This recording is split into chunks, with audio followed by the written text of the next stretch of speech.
আমাদের সমস্ত কিছুর মালিক আল্লাহ। আমরা যে কথা বলছি সেই কথার জুবান দিয়েছেন যিনি কে? সেই জুবানকে হেফাজত করার দায়িত্ব কার? আমাদের। এই যে কথাগুলি বলবো সেই কথাগুলি হতে হবে আল্লাহর জন্য, ঠিক আছে? আল্লাহর বাহিরে আল্লাহ খুশি হই না সেই রকম কোনো কথা বলা যাবে না।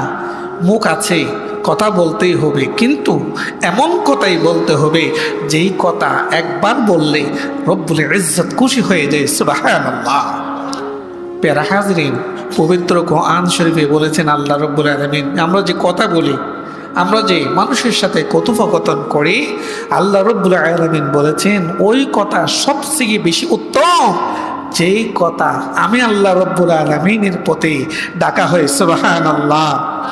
যেই মানুষ, সেই মানুষগুলি সবচেয়ে উত্তম, যেই মানুষগুলি